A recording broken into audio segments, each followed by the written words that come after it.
মনের মতো একটা সংসার প্রত্যেক মেয়েদের স্বপ্ন।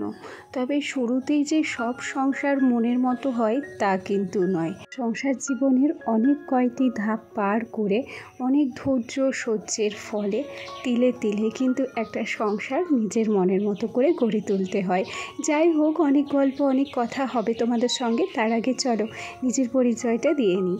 নমস্কার, কেমন আছো সবাই? আশা করছি সবাই ভালো আছো আর আমরাও বেশ ভালো আছি। আমি রিমি। আজকে আমার আরও একটি নতুন ব্লগে তোমাদের সবাইকে অনেক অনেক স্বাগত জানাই। যদিও বা এই ব্লগটা কিন্তু আজকালের নয়, এটা আমার বেড়াতে যাওয়ার আগের ব্লগ ছিল, যেটা তোমাদের সঙ্গে কিন্তু আমি শেয়ার করিনি। এটা আজ আমি শেয়ার করছি। আমরা বাড়িতে চলে এসেছি ঠিকই, তবে জানো তো, বাড়ি এসে অগোছালো ঘর দোর গুছিয়ে রাখতে, তারপর একটা ভিডিও এডিটিং করে তোমাদের সঙ্গে শেয়ার করতে আমার কিন্তু একটু সময়ই লাগবে। তার উপরে গেছিলাম কিন্তু অনেকটাই দূরে। আমার আবার জার্নিটা খুব বেশি সহ্য হয় না। আগে তো আমি বাসে কোনোভাবেই উঠতে পারতাম না, এখন যাও বা একটু বাসে উঠতে পারি, এদিক ওদিক যেতে পারি। তবে জার্নির যে ধকলটা সেটা কিন্তু রয়েই যায় জানো। তাই এক জায়গা থেকে বাড়ি ফিরেই আবার কাজে যে মন বসাবো সেই এনার্জিটুকু থাকে না। আচ্ছা, আবার না হয় অনেক গল্প করব, তবে এখন একটু ব্লগ সংক্রান্ত কথাবার্তাগুলো বলে নিই। যাই হোক, সকাল সকাল আমি কিন্তু সুন্দর করে গ্যাসটাকে মুছে নিয়েছি। গ্যাসের টেবিলটাও বেশ ভালো করে পরিষ্কার করে তারপর একটু দুধ ছিল ফ্রিজে, সেটাকে বার করে একটুখানি নর্মাল হতে রেখে দিয়েছি। ওদিকে দুধটাকে জালে বসাবো, আর এখন শোনার জন্য কিন্তু আমি টিফিনটা রেডি করছি। আগের দিন যে ব্রেডটা এনেছিলাম সেই ব্রেডের 3টে টুকরো ছিল। একটা টুকরো নিজের জন্য রেখে দেবো, আর বাকি 2 টুকরো ব্রেড দিয়ে সোনাকে স্কুলে টিফিন পাঠিয়ে দেবো। আচ্ছা, এই পর্যায়ে গল্প করতে করতে দুধটা কিন্তু উতলেও গেছে। দুধের গ্যাসটা আস্তে দিয়ে দিয়েছি, আর তার আগে কিন্তু আমি চালটাকেও ভিজিয়ে রেখেছি। আজকে স্কুলে যাওয়ার আগে আমি চালটাকে ভিজিয়ে রাখলাম, তাতে করে স্কুল থেকে বাড়ি ফেরার পর ভাত যখন বসাবো আমার ভাতটা কিন্তু ঝটপট হয়ে যাবে। আর এদিকে দেখো, ব্রেডগুলো কিন্তু আমি সেঁকেও নিয়েছি। আর তার উপরে একটা কথা তো বলাই হয়নি, বেশ কয়েকদিন ধরে আমি কিন্তু সকাল সকালে উঠি, যে কারণে আমার কাজকর্মগুলো কিন্তু ঝটপট হয়ে যায়। মানে হাতে আমার অনেকটা সময় থাকে। আগে যখন আমার ছেলের 7টাতে স্কুল ছিল, এখনও আমার ছেলের 7টায় স্কুল, তবে মোটামুটি আলস্যি করে ঘুম থেকে ওঠা হতো না, কিংবা শরীরটা ভালো লাগতো না। তখন যখন 6টা 10, 15, 20-তে উঠতাম, আমার কিন্তু অনেকটা তাড়াহুড়ো লেগে যেত। তখন কিছু করতে পারতাম আর নাই পারতাম, কোনো রকম ছেলেটাকে কিন্তু রেডি করে নিয়ে স্কুলে পৌঁছে দিতাম। তবে এখন যেহেতু ওই মোটামুটি 5টা 10, 15 দিকে আমার ঘুম ভাঙে, কোনো দিন তার আগেও ঘুম ভেঙে যায়, সেই জন্য কাজকর্মগুলো অনেকটা আগে হয়। আসলে ছেলের টিফিনটা হয়ে গেলে আমার আর কোনো চিন্তা ভাবনা চাপ থাকে না।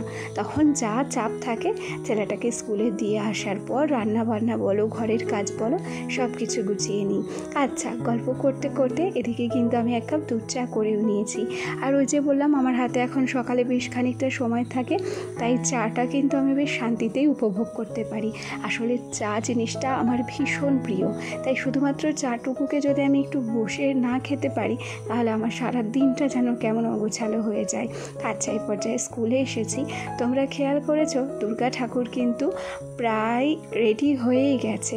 ওই মূর্তিগুলো এনে রাখলো, এই মূর্তিগুলো যত সম্ভব আজকেই বসিয়ে দেবে। সত্যি কথা বলি, এই যে পুজো আসছে এটাই কিন্তু আমাদের কাছে সবচেয়ে বড় আনন্দের। পুজো যখন আসবে, চোখের পলক ফেলতে ফেলতে 4টে দিন কোথা দিয়ে চলে যাবে আমরা কেউ বুঝতে পারবো না। দেখো মায়ের মুখটা, এটা যখন পরিপূর্ণ একটা দুর্গা মুখের আকার ধারণ করবে, তখন যে কত সুন্দর লাগবে, তাই না বলো? যাই হোক, ছেলেকে স্কুলে দিয়ে এখন আমি আর আমার বান্ধবী রেশমি দুজন মিলে কিন্তু বাড়ি ফিরছি। দেখো রাস্তাটা চারিদিকটা কি দারুণ, আর রাস্তার দুপাশেই পাটকাঠি মেলা রয়েছে। এ যেন গ্রামের অপূর্ব পরিবেশ। গ্রামের এরকম পরিবেশ ছাড়া গ্রাম কিন্তু মানাই না, তাই না? আর আমার বাড়িটাও কিন্তু একটি সবুজে ভরা গ্রাম্য পরিবেশের মধ্যে। ভাবতে পারো যে কত সুন্দর জায়গায় আমরা থাকি, কি অসাধারণ জায়গা, তাই না? আচ্ছা, ভিডিওর এ পর্যায়ে এসে একটা কথা না বললেই নয়। আমার যে সমস্ত বন্ধুরা প্রথম থেকেই আমার সাথে আছো, পাশে আছো, তোমাদেরকে অসংখ্য ধন্যবাদ জানাচ্ছি। আর আমার যে সমস্ত নতুন বন্ধুরা আজকে ভিডিওটি প্রথম দেখছো, যদি কোনো কারণে আমার এই ছোট্ট ভিডিওটি তোমাদের ভালো লেগে যায়, তাহলে অবশ্যই করে ভিডিওটিতে একটা লাইক করে দিও। আর ছোট্ট ছোট্ট করে একটা কমেন্ট করো। কেন কি তোমাদের ছোট্ট একটা লাইক আর তোমাদের মিষ্টি একটা কমেন্ট আমাকে আরও নতুন নতুন বন্ধুদের কাছে যে পৌঁছতে সাহায্য করে। আগের দিনের ভ্লগে অঙ্কনা আমাকে কমেন্ট করেছিল যে রিমিদি দাদার কি হয়েছে একটু জানিও। আসলে কি বলো তো অঙ্কনা, দাদার তো আগে থেকেই বাতের ব্যথা ছিল। আমরা তো রিউমাটোলজিস্ট দেখাতাম, অনেক দিন ধরেই তো ওর ওষুধ চলছিল, তবে এবার ব্যথাটা যেন কোনোভাবেই কমছিল না। সেই জন্য আমরা এমসে ডাক্তার দেখাচ্ছি। ওর বাতের ব্যথার জন্যই আর কি আমরা কল্যাণীতে গিয়েছিলাম। সেখানে নাম রেজিস্টার করে আমার মামা শ্বশুরকে ডক্টর দেখিয়ে দিয়েছে, আর ওই কারণেই আমরা গিয়েছি হচ্ছে কল্যাণীতে। যাই হোক, আরও একটা দিদি ভাই, আমি সম্ভবত নাম ভুলে গেছি, কমেন্টটাও খুঁজে পাচ্ছি না, তবে কমেন্টটা আমার মনে আছে। সেই দিদি ভাই কমেন্ট করেছে যে দিদি তোমার রান্নাঘরের মিট কেসের লিঙ্কটা দিও। আচ্ছা, কমেন্টের উত্তরটা তো অবশ্যই দেবো, তার আগে খেয়াল করো যে কাজের তাড়াহুড়োর চাপে আমি ভুলেই গেছি যে দু পায়ে আমার দুরকম চটি ছিল। সম্ভবত দু পায়ে দুরকম চটি নিয়ে আমি স্কুল থেকে ঘুরে এসেছি। আমি একটু খেয়াল করিনি, সত্যি বলছি। যখন আমি সবজি কাটতে বসেছি তখন আমি খেয়াল করেছি যে আমার পায়ে দুরকম চটি। আসলে মনে হয় ছেলেটাকে নিয়ে আমি তাড়াহুড়ো করে স্কুলে গিয়েছিলাম, আর তখনই মানে বেখেয়াল বশতেও হয়তো কাজটা হয়ে গেছে।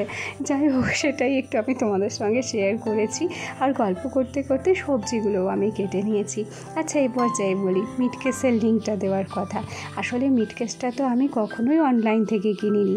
মিট কেসটা কিনেছিলাম আমাদের বেতাই বাজার থেকে, একটা ইলেকট্রনিক্সের দোকান থেকে। আর সেখান থেকে মিট কেসটা নেওয়ার কারণবশত আমি কিন্তু চাইলেও লিঙ্কটা তোমাদের সঙ্গে শেয়ার করতে পারবো না, তবে লিঙ্কের দরকার নেই। এইরকম চায়না মিট কেস আজকাল সব দোকানেই পাওয়া যায়, গেলে যদি একটু খোঁজ করো অবশ্যই পেয়ে যাবে। আচ্ছা, গল্প করতে করতে ওদিকে সবজি কেটে ধুয়েও নিলাম, আর সেই সাথে এক বালতি জল ভরে নিয়ে চলে গেলাম রান্নার কাছে। এক বালতি জল না ভরলেই নয়, জানো তো।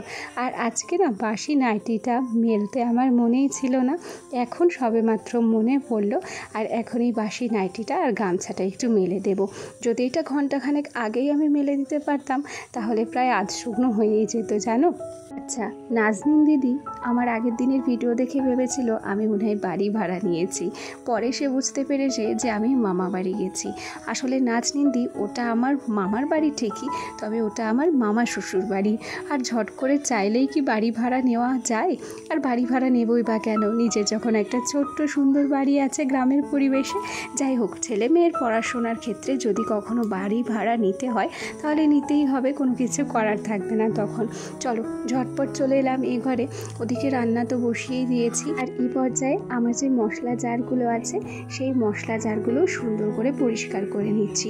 যদিও বা যেদিন রান্নাঘর পরিষ্কার করেছিলাম সেদিনকে কিন্তু এগুলোকে বেশ ভালো করে ধুয়ে রেখেছিলাম, তবে প্রত্যেকটা দিন যদি হালকা হাতে এগুলোকে পরিষ্কার করে নেওয়া যায় একটু কাপড় ভিজিয়ে, তাহলে না অনেকটা তেল চিটচিটে ভাব কিন্তু কম থাকে, জানো। আমি যেদিন ইউটিউবে পেমেন্ট পাওয়ার ব্লগ আপলোড করেছিলাম সেদিনকে তোমরা অনেকেই কমেন্ট করেছো যে তোমার মতো একদিন সবার যেন আশা পূরণ হয়।